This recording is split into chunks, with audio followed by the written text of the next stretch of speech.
सावधान ओडिशा आपण मानक स्वागत। आज हूँ 23 डिसेम्बर सोमवार। चलतु देखने देश विदेश 15टी बड़ खबर। जदि एपर्यंत वीडियो को लाइक करना यथाशीघ्र वीडियो को लाइक करूँ। नंबर 1 राज्य में पुणी 24 वर्षा संभावना।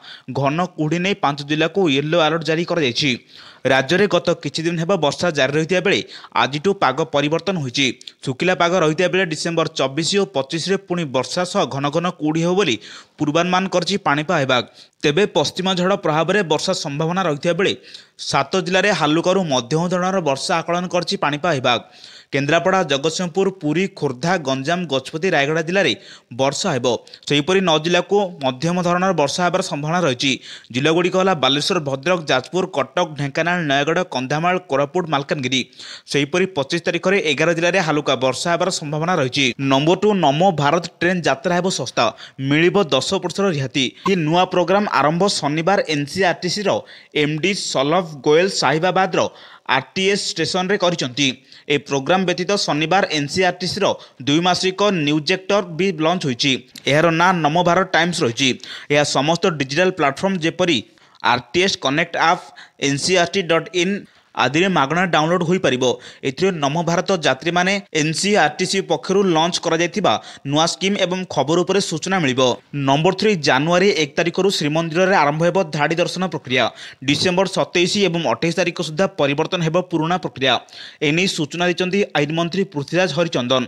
तेबे श्रीमंदिर धाड़ी दर्शन ने डिसेम्बर 21 तारिख अर्थात शनिवार रो मुख्य प्रशासकଙ୍କ सह समीक्षा करथिले आईन मंत्री। काम संतोषजनक भाव चली। डिसेम्बर 27 एवं 28 तारिख सुधा पुराना प्रक्रिया को परिवर्तन कर परीक्षामूलक भाव डिसेम्बर 30 एवं 31 रे धाड़ी दर्शन आरंभ हो। शेष 2025 जनवरी पहलू नियमित भाव धाड़ी दर्शन प्रक्रिया आरंभ हो। नंबर 4 माध्यमिक शिक्षा परिषदर 69तम प्रतिष्ठा दिवस पालन कर अवसर में बोर्ड कार्यालय पक्षर व्यापक बंदोबस्त कर उत्सव में मुख्य अतिथि भाव शिक्षाविद तथा पूर्वतन सभापति डॉक्टर सुशांत कुमार दास, सम्मानित अतिथि भाव प्राणी संपद विभाग निर्देशक रामाशीष हजारा, उच्च शिक्षा निर्देशक रघुराम आयर, माध्यमिक शिक्षा निर्देशक मनोरंजन मल्लिक, प्राथमिक शिक्षा निर्देशक ज्योतिरंजन मिश्र जोग देबे। एही अवसर में बोर्ड पक्षर कृति छात्र छात्री मानक प्रमाणपत्र और पुरस्कार प्रदान करा जिवो। 2 दिन धरी आयोजित हेबाकु थिबा ए विशेष उत्सव में बोर्डर कर्मचारी माने सामाजिक नाटक और अन्य रंगारंग सांस्कृतिक कार्यक्रम परिवेशन करिवे।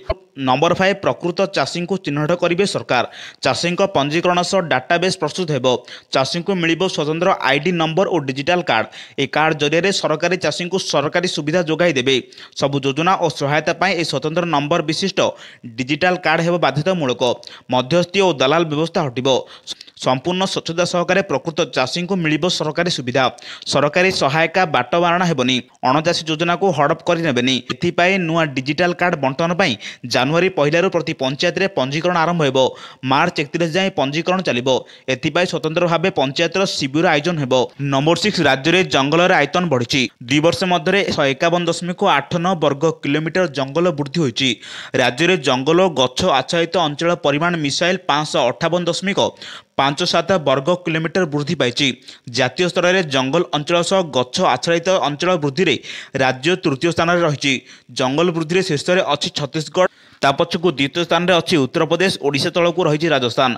राज्य में आदिवासी मधुसूचित जिले में गत 2 वर्ष मध्य जंगल परिमाण किंतु कमी। नंबर 7 डाक्तरी पाठ्यक्रम में नाम लेखाइबाकू आशायी खुशी खबर।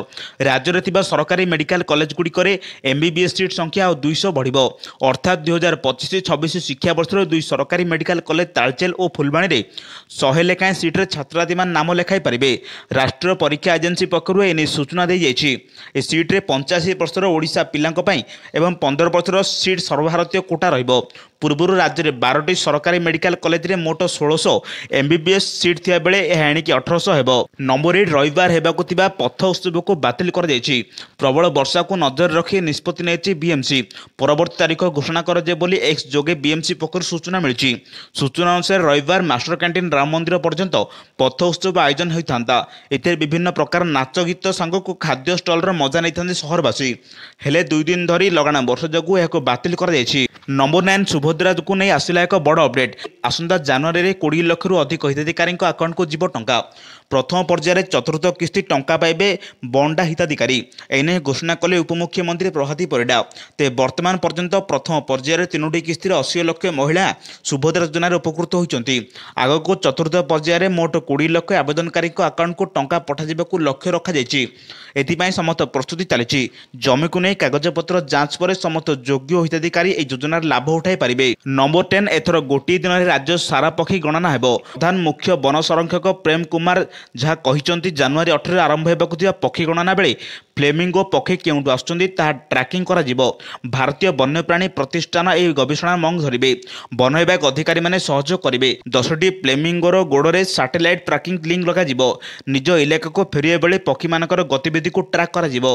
शीत पर केउं देश को फेरुचंती ताहा सैटेलाइट ट्रैकिंग रिंग द्वारा स्पष्ट हो।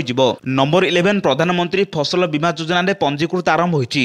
अनुकूल बालेश्वर भद्रक बौद्ध कटक ढेंकानाल देवगढ़ गजपति गंजाम जगतसिंहपुर जाजपुर कंधमाल केन्द्रापड़ा केन्दुझर खोर्धा कोरापुट मयूरभंज नवरंगपुर नयगढ़ पुरी और रायगढ़ जिले में विभिन्न स्थान में वर्षा अनुभूत होती। अदिनिया वर्षा जो अनेक चाषी अमल कर क्षेत्र में रखिथिबा खरीफ फसल क्षतिग्रस्त होइथिबार आशंका कर जाउछि। प्रधानमंत्री फसल बीमा योजन पंजीकृत चाषी भाई और भौणी मानक सूचना पाई अवगत करा जाउछि जे फसल अमलर परवर्ती क्षयक्षति पाई मध्य बीमा सहायता प्रदान करा जिवो। नंबर 12 दिल्लीवासी पुणी अननिश्वास हो पड़ती। प्रबल शीत सांगक विषाक्त वायु जो स्थिति गंभीर होती। कारण सहर में वायु गुणवत्ता सूचकांक पुणी थे सिवियर स्थिति में पहुंची। सरकारी तथ्य अनुसार दिल्ली रविवार अपराह 4टा सुधा सहर वायु गुणवत्ता सूचकांक बढ़ी 409 में पहुंची, जहाँ किछि दिन आश्वस्ति पर पुणी थे दिल्लीवासी विपदर संकेत देती। आज सकाଳେ 8टा सुधा 24 घंटे वायु हाराहारी मानक 395 रेकर्ड होता। दिल्ली में Alipur Anand Vihar Ashok Vihar Mathura road Burari crossing DDU Delhi Karni Singh shooting range Dwarka sector 8 ITO Delhi Jahangirpur रे Jawaharlal Nehru stadium major Dhyanchand stadium Mandir Marg Mundka Narela Nehru Nagar north campus Okhla phase 2 Vivek Vihar Wazirpur 128 केन्द्र एक्वे 400 पार करिछि। नंबर 13 24 रे पुणी वर्षा लघुचाप प्रभाव एजाएं संपूर्ण समाप्त होई नथिया बेले आज आसीछि आउ एक लघुचाप। बंगोपसागर लघुचाप जो 2-3 दिन धरी राज्य में विभिन्न स्थान में वर्षा होइथिया बेले आउ एक लघुचाप प्रभाव आसन्ता 24 तारिख पुणी वर्षा हो पारे। पाणीपाग विज्ञानी उमाशंकर दास एक्सरे जोगदे कहिसेंती ए सूचना पश्चिम केन्द्र बंगोपसागर अंचल सक्रिय सदृश लघुचाप क्षेत्र पश्चिम दक्षिण पश्चिम दिगरे गति करी आगामी 24 तारिख बेलू दक्षिण पश्चिम बंगोपसागर पार्श्ववर्ती उत्तर तमिलनाडु पार्श्ववर्ती दक्षिण आंध्र प्रदेश उपकूल निकटस्थ होबार संभावना रही। नंबर 14 नदी मझे भितरकनिका बुली आसिथिबा पर्यटकों बोट अचल हो पड़ी। भितरकनिका जातीय उद्यान को आज बुली आसिथिबा पर्यटकों को नहीं जाउथिबा 2 बोट है अचल। 3 घंटा मझी नय फसी रहिबा परे वन विभाग पर्यटकों को उद्धार करिछि। आज भुवनेश्वर और जाजपुर वरिष्ठ नागरिक माने भितरकनिका बुली आसी गुप्तिरमा मंगलाबा गुप्तचंडी 2टी बोट जोगे डांगमाला बुलिया पाई जाइथिले। बुली फेरिबा समय नदी मझे प्रथम माँ गुप्तचंडी बोट खराब हो जाइथिला। गुप्तचंडी बोट को माँ मंगला बोट टाणी आनिबा समय से बोट टी खराब हो जाइथिला। नंबर 15 भारतीय पुंजी बजार विदेशी निवेशकों बसंत पलटिछि। चलित मास डिसेम्बर एपर्यंत विदेशी निवेशक माने भारतीय पुंजी बजार 24,000 कोटी अधिक टंका निवेश करिसेंति। जमाकारी तथ्य अनुसार विदेशी पोर्टफोलियो निवेशक बा एफपीआई भारतीय यूकिट बजार में 21,799 कोटी टंका रण बजार में 4,646 कोटी टंका पुंजी निवेश कर भारतीय पुंजी बजार में मोट निट निवेश 26,435 कोटी टंका पहुंची। अन्य पक्षे विदेशी निवेशक माने गत नवेम्बर मासरे इक्विटी बजार 21,612 कोटी टंका एवं अक्टोबर 94,017 कोटी टंका प्रत्याहार करछंती। एभली गुरुत्वपूर्ण खबर पाइबा आम चैनल से जोड़ी रुहतु। ब्यूरो रिपोर्ट सावधान ओडिशा।